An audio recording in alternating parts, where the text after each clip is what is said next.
अस्सलाम वालेकुम and welcome back to my channel. कैसे हैं आप सब लोग? मैं उम्मीद करती हूँ आप लोग सब ठीक ठाक होंगे। अल्हम्दुलिल्लाह मैं भी बिल्कुल ठीक हूँ। तो जी अभी जो है आज हमारा समझ लें लास्ट डे था यहाँ पर। और ये व्लॉग में अपना चेकआउट करने से पहले एक दिन पहले शाम से स्टार्ट किया था बनाना। तो इस वक्त जो है बच्चे अपनी ऑनलाइन क्लासेस लेने बैठ गए थे कुरान की। और ये मैंने इनका स्किप नहीं करवाया था कि फालतू में जो है छुट्टी करने का कोई फ़ायदा नहीं है, ऑनलाइन ले सकते हैं तो ले लें। इसके बाद जी मैं अपना फ्रेश वगैरह हो गई थी और चाय पी रही थी। और चाय जो है बड़ी मुश्किल से मैंने ये वाली पी। और इतना ख़राब कोई टी बैग था, मैंने अपनी ज़िंदगी में कभी टी बैग की इतनी ख़राब चाय नहीं पी थी। और ये कोई दीमा कंपनी का था और मुझे नहीं समझ आया, इस पे इंग्लिश टी लिखा हुआ था, फिर भी क्यों ये ऐसी थी। और कॉफ़ी मेट रखे हुए थे, मैंने उससे बनाई थी। मैंने सुना है कॉफ़ी मेट से अच्छी चाय बनती है, मैंने तो खैर फ़र्स्ट टाइम बनाई थी। खैर बड़ी मुश्किल से मैंने आधा कप बनाई थी और आधे से भी आधी नहीं पी गई। और यहाँ पर बच्चे जो हैं वो अपना कारी साहब से पढ़ के फ्री हो गए थे। तो फिर मैं जा रही थी ज़रा बाहर, तो यहाँ होटल के बराबर में ही जो है सुपर मार्ट थी बहुत बड़ी। तो फिर मैंने कहा चलो बच्चों के लिए कुछ लेकर आती हूँ कि हस्बैंड के आने में थोड़ी सी देर थी। तो फिर मैं चली गई थी लेने के लिए चीज़ें कुछ। और यहाँ से मैंने बच्चों के क्रोसेंट वगैरह लिए और बंस लिए कि इस पे कुछ लगा के खा सकते हैं। और समटाइम्स होता है फ्राइड चिकन वगैरह होती है वो भी रख के खा लेते हैं।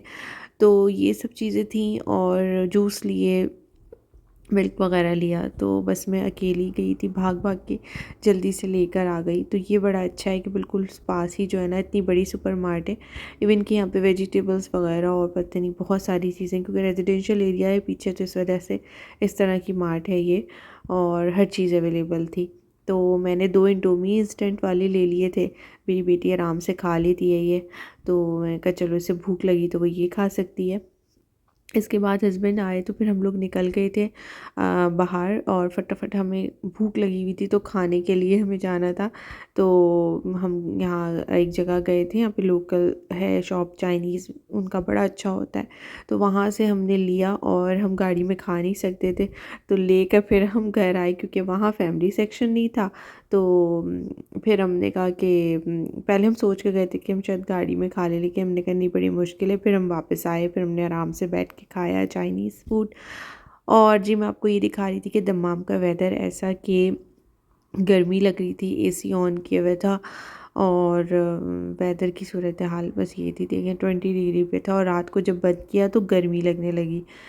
और रियाद में जो है ऐसा कुछ नहीं है, रियाद में ठंड है अच्छी खासी।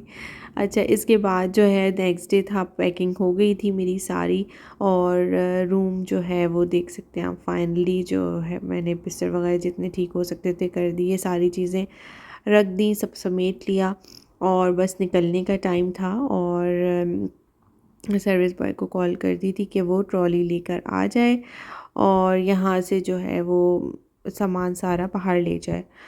तो ख़ैर चेकआउट का प्रोसेस भी बड़ा लंबा होता है और हमें जो बस लगा कि सामान पैक किया निकल जाएंगे। तो यहाँ हमें तकरीबन 15 to 20 मिनट्स वेट करना पड़ा बाहर लाउंज में। तो हम यहाँ बैठे हुए थे और वेदर जो है आज ये सूरत हाल थी दमाम में कि सुबह से बारिश हो रही थी, लेकिन हमारे निकलने के टाइम तक बारिश रुक चुकी थी, बल्कि रुक क्या गई थी कि सब कुछ ड्राई ड्राई सा हो गया था। और वेदर लेकिन बहुत बहुत प्यारा हो रहा था। रोड स्पेस की वजह से रश भी था, कॉर्निश पे रश हो रहा था काफ़ी। तो खैर फाइनली हम निकल गए बाहर और मेरे पास ब्रेड रखी हुई थी, तो मैंने कहा इसको वेस्ट करने से या होटल में छोड़ने से बेहतर है वो भी इसे डिस्कार्ड कर देंगे, फेंक देंगे। तो मैं बाहर ले आई, यहाँ पे कबूतर काफ़ी सारे थे, बर्ड्स थी, तो इनको हमने जो है ये पीसेस करके डाल दिए। और इसके बाद जो है थोड़ा सा हम कॉर्निश वाली साइड से राउंड लेते हुए गए थे, क्योंकि हमें उतरना तो नहीं था, बच्चे बहुत ज़िद कर रहे थे उतरने की, लेकिन ये कि इतना टाइम नहीं था और वापसी वापसी का सफ़र काफ़ी लंबा है। तो हमने कहा नहीं अब उतरने का नहीं टाइम है। और हमने कुछ खाना पीना भी था। तो सुबह उठ के तो अपना वही बच्चों ने क्रोसेंट्स वगैरह खा लिए थे।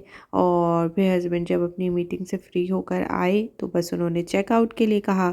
मैंने सारा सामान पैक रखा हुआ था तो इसलिए अब जो है कुछ खाना था और कुछ खा के ऐसे निकलना था कि आप सही से खा पी लो, ताकि जो है आपका रियाद पहुंचने तक फिर बीच में रुकना ना पड़े कहीं, और भूख भी लग रही थी इस वक्त।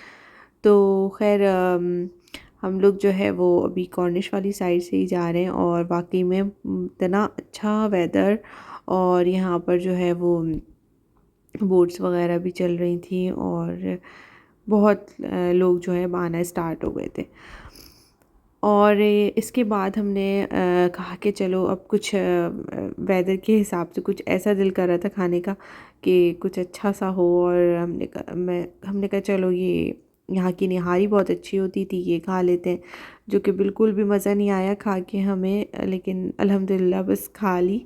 बिल्कुल इसका निहारी वाला टेस्ट नहीं था रहा। अब एक्चुअली बिल्कुल जैसे हम सालन पकाते हैं ना, बस उसके टेक्सचर को आपने थिक कर दिया, वो ना स्पाइसी ना कुछ कुछ भी नहीं। तो बिल्कुल एक कोई खुशबू नहीं थी निहारी की ज़रा सी भी। तो बस खैर किसी तरीके से हमने खा पी लिया।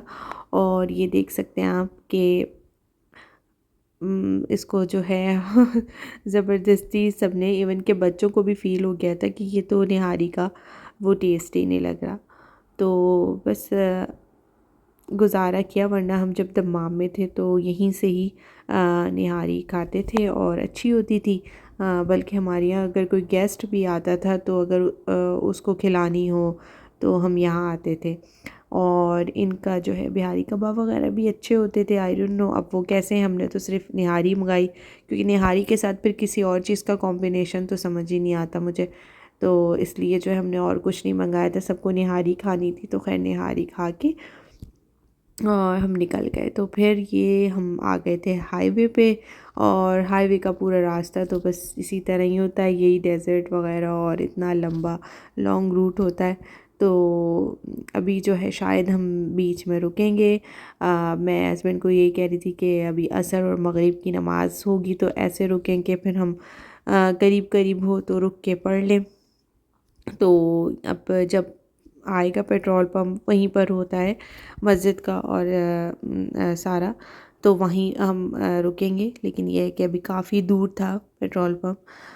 और बस यहाँ पर जो है अभी थोड़ा सा आगे चलते जाएंगे तो अंधेरा, और लग हमें ऐसा रहा था कि रास्ते में जो है ना बिल्कुल बारिश होने वाली है, क्योंकि डर यही था। और अगर अल्लाह ना करे हाईवे पे बारिश स्टार्ट हो जाए फिर तो गाड़ी चलाना बहुत बहुत मुश्किल हो जाता है। तो खैर अल्लाह का शुक्र है बारिश नहीं हुई। लेकिन हम जैसे ही रियाद के मतलब मिड में पहुँचे तो दमाम और रियाद के, तो इतनी ज़्यादा ठंड थी, इतनी ज़्यादा ठंडी हवा थी। हाईवे की वजह से तो होता ही है ठंडा, क्योंकि अभी हम दमाम से आए थे तो बिल्कुल भी वहाँ ठंड नहीं थी। तो फिर ऐसा लग रहा था कि अचानक से यहाँ इतनी ठंड कैसे हो गई। तो बस यहाँ पर जो है मैं नमाज़ के लिए आ गई थी, और इस पंप पे बहुत रश था। तो हम लोगों को यही अंदाज़ा हुआ कि वीकेंड भी है, प्लस ये है कि लोग उम्रे की बसेस बहुत थी, उम्रे पर जा रहे थे। और कुछ स्कूल्स में अब विंटर वेकेशन स्टार्ट होंगी तो उसका रश बहुत बहुत ज़्यादा पेट्रोल पंप्स पे रश था। तो खैर वहाँ से नमाज़ वगैरह पढ़ के हम और जी अब हम जो है रियाद में एंटर हो गए। और रियाद में बहुत बहुत ज़्यादा ट्रैफिक था और बहुत ज़्यादा रश था। तो हमें घर पहुँचते पहुँचते तकरीबन 40 मिनट तो लग ही गए थे, लेकिन एक तसल्ली हो गई थी कि हाँ भाई अब हम आ गए अपने घर, और अपने शहर में, अपने घर के पास हैं। तो बस अब जो है घर पहुंचने के बाद का जो आगे का व्लॉग है इंशाल्लाह ताला वो मैं नेक्स्ट व्लॉग में कंटिन्यू करूँगी। और फिर इंशाल्लाह बैक टू रूटीन पर आएंगे और आप लोगों के साथ आगे की रूटीन शेयर करेंगे। तो फिर मिलती हूँ इंशाल्लाह ताला एक नए व्लॉग के साथ। और आप सबसे एक रिक्वेस्ट है कि अगर चैनल को आप लोगों ने अभी तक सब्सक्राइब नहीं किया तो प्लीज़ कर लीजिए, वीडियो को लाइक कीजिए और अपने फ्रेंड्स एंड फैमिली के साथ ज़रूर शेयर कीजिएगा। तो जब तक के लिए अपना ख्याल रखिएगा, फिर मिलूँगी एक नए व्लॉग के साथ। टिल देन टेक केयर, अल्लाह हाफिज़।